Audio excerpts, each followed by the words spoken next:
रहा है कहीं ना कहीं। बाद में खैर हम्म, आपने कुछ उसको दूसरी दाहिने या बाएं की तरफ रुझान को झुका दिया। इस कटाक्ष में हम्म। बुलंदी देर तक के शख्स में जो रहती है, उस शख्स के बारे में थोड़ा सा, क्या वो मतलब सरकार के लिए आप कहना चाह रहे हैं, या आगामी जो परिस्थितियां हैं उनके लिए कहना चाह रहे हैं? नहीं, दोनों चीजें हैं। एक तो आज इस देश में एक पूर्ण बहुमत की सरकार है केंद्र में। हम्म। बिल्कुल मतलब इतना ज्यादा मैंडेट मिला हुआ है कि आज उनका कोई हाथ पकड़ नहीं सकता, जो चाहे वो इस देश में वो कर सकते हैं। दूसरी चीज, इमारत, जो ऊंची इमारत होती है, ऊंची इमारत का भी तात्पर्य एक तरफ तो सरकार है, दूसरी तरफ ये भी अगर हम कहें तो उसमें तनिक भी संदेह नहीं कि बाकी अन्य देशों की अपेक्षा हमारे देश की आबादी बहुत ज्यादा है, जनसंख्या ज्यादा है, तो यहाँ खतरा भी ज्यादा है, क्योंकि सोशल हम्म। डिस्टेंसिंग को मेंटेन करना बहुत टफ है यहाँ। नहीं नहीं, तो सोशल डिस्टेंसिंग को मेंटेन करना मतलब टफ है, लेकिन इसका मतलब पूर्णतः नतीजतन इसके मतलब क्या है इसमें, कोई आपकी तरफ से सुझाव या कुछ ऐसा कुछ है? क्योंकि इसका मतलब हाल फिलहाल में कोई बहुत अच्छा सोल्यूशन देखने को नहीं आया। बीजेपी सरकार अपने शब्दा बिंदु में ही घिरी रही। पहले उन्होंने लॉकडाउन किया, फिर खोल दिया, फिर ठेकों का जिस तरीके से खोला जाना, फिर ट्रेनों का इतने दिन बाद दोबारा चलाए जाना, और उस चलाने की फ्रिक्वेंसी में बहुत ज्यादा डिस्टेंस रहना, भीड़ का एक साथ एकत्रित हो जाना, तो बहुत हम्म। सारी चीज में आपकी रोशनी इसमें बनती है। देखिए, इसमें एक चीज मैं आपको बताऊंगा। मैं चूंकि गांव से आता हूँ और किसान का बेटा हूँ, तो मैं कभी भी उदाहरण जो है वो ज्यादातर प्रयास करता हूँ कि वो हम आम जनमानस से जुड़ा हुआ हो, तभी वो हम्म। लोगों को समझ में आता है। कभी आप ईंट के भट्ठे को नहीं देखे होंगे, मुझे लगता है। आप अगर शहर में रहे हो, गांव में रहे होंगे, तो जरूर देखे होंगे ईंट का भट्ठा। बिल्कुल। ईंट के भट्ठे में क्या होता है ना कि ईंट की बुझाई होती है। जब कच्चा ईटा की पथाई होती है, उसके बाद उसको ईंट के भट्टे में बुझाई होती है। बुझाई के बाद उस पे चिमनी और कोयला वोयला डाल के उसको पकाते हैं।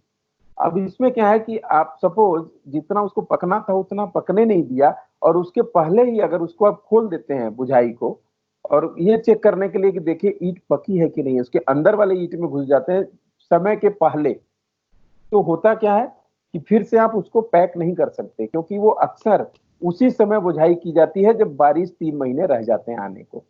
तो बीच में उसको नहीं खोलना चाहिए।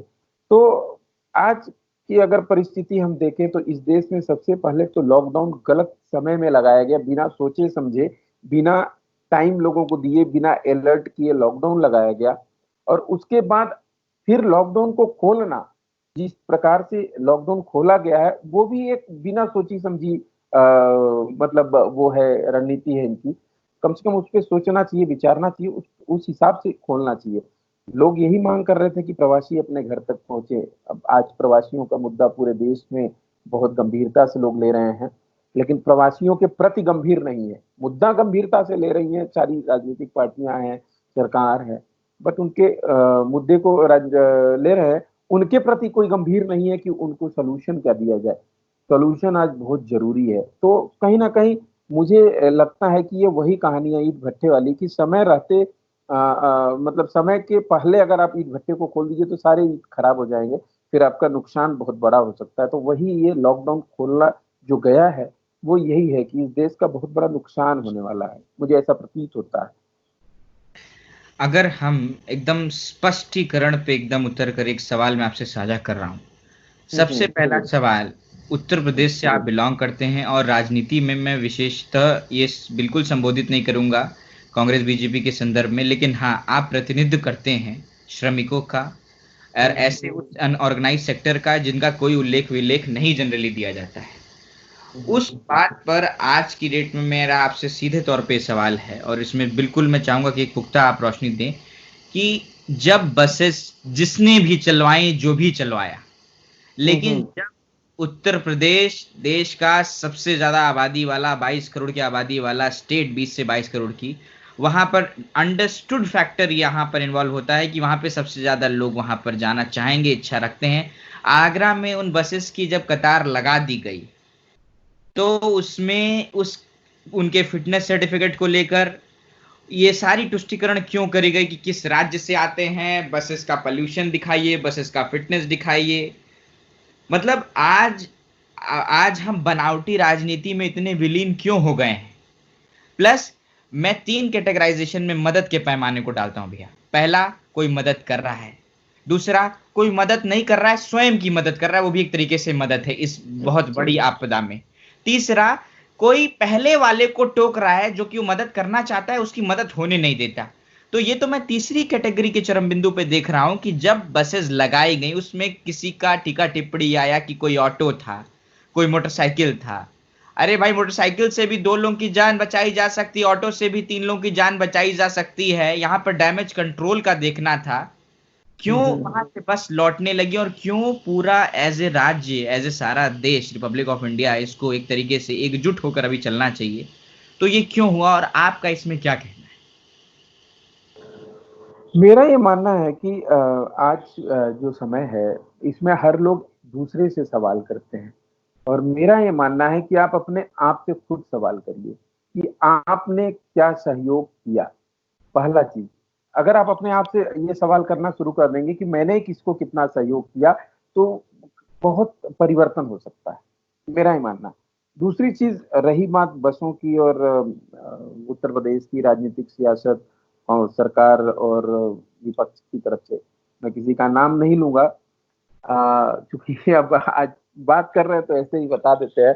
इसमें होता क्या है कि एक तरफ ये मनसा थी। मनसा, अगर कहेंगे तो विपक्ष की जो नेता जिन्होंने बस दिया था, उनकी मंशा अच्छी थी, वो गरीबों की हित की बात कर रही थी, गरीबों का सेवा करना चाहती थी। और दूसरी तरफ संख्या की बात हो गई, तो कहीं ना कहीं मनसा वर्सेस संख्या हो गया। पहली मुझे ऐसा लगा कि वहां के मुख्यमंत्री उत्तर प्रदेश के, पहले तो वो इस बात के लिए हामी भरते हैं कि ठीक है, आप मुझे बस दे दीजिए। आपको उसी समय मना कर देना चाहिए था कि हम आपसे बस नहीं लेंगे। तो आपने बस का जो अनुमति स्वीकार किया, वो कहीं ना कहीं ये था कि आप विपक्ष को चैलेंज कर दिए। आज आज की परिधि में अगर ये बात की जाए, तो यही दिखाई देता है कि आपने विपक्ष को चैलेंज किया कि आप 1000 बस दे दीजिए। मतलब विपक्ष ने पूछा कि अगर आप नहीं चला सकते तो मैं दे देता हूं, तो आपने चैलेंज कर दिया कि आप दे दीजिए। अब जब विपक्ष ने आपको बस दे दिया, तो उसमें मतलब नुक्स निकालना, छोटी छोटी है? मतलब चीज की, कुल इसके मिला के टायर कहते हैं पंचर हैं, इसमें बस का रजिस्ट्रेशन नहीं है, जबकि मंशा ये थी कि गरीबों की सहायता करना। अब उन गरीब व्यक्ति जो श्रमिक भाई हमारे जा रहे थे, उनके पैरों के छाले नहीं दिख रहे थे वहां की सरकार को। मैंने एक चीज ये नोट किया कि उनके पैरों के छाले नहीं दिख रहे थे, उनके वो सूखे हुए होठ नहीं दिख रहे थे, उनके पसीने से लथपथ शरीर नहीं दिख रहे थे। लेकिन इन बसों का फिटनेस, इन बसों का नंबर प्लेट, इन बसों में वीडियो कोच है कि नहीं है, ये वोल्वो है कि नहीं है, ये कैप्सूल है कि नहीं है, ये सब चीजें देखी जाने लगी। लेकिन मानवता ये कह रहा है कि आज सबसे पहले आप मानव को देखिए, बाद में अपने संसाधन को देखिए। देखिए, हम और आप दोनों लोग घर पे बैठे हैं। मुझे ऐसा नहीं लगता है कि पिछले 2.5 महीने में आपने कोई प्रॉपर्टी परचेज की होगी, या कोई गाड़ी लिया होगा, या कोई ऐसा संसाधन व्यवस्था किया होगा। मुझे नहीं लगता।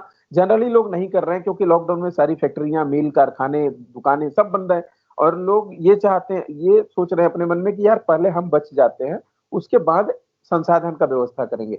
लेकिन बातें कहाँ आकर के अटक गई, जब बातें संसाधन पे आ जाती हैं कि आप जो गाड़ी दे रही है, जो बस दे रही है, उन पे स्कूटर का नंबर है जी।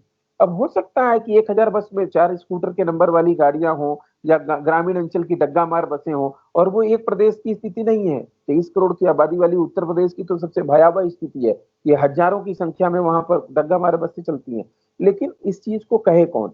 और विपक्ष अपनी सहूलियत के हिसाब से, उनके वहां के इकाई के प्रदेश अध्यक्ष, वहां के नेतागण, वो इस जिद पे अड़े रहे कि नहीं, हमको बस ले जाना है। और सरकार इस जिद पे रही कि नहीं, हम तो जी आपको परमिशन नहीं देंगे। जबकि कागजी परमिशन बहुत देर से चला आ चुका था। तो इस देखो, ये देश की जनता भी देख रही है, मैं किसी का पक्ष तो नहीं ले रहा, लेकिन मुझे ऐसा लगता है कि ये गलत है। इसको आप अगर आगामी कभी चुनाव में जाएंगे, या कभी धरातल पे जाएंगे, मजदूरों श्रमिकों के बीच में जाएंगे, अगर एज ए मुख्यमंत्री, एज ए सरकार के प्रतिनिधि, तो आपसे जरूर सवाल पूछा जाएगा कि साहब वो बस क्यों नहीं चलने दिया गया था।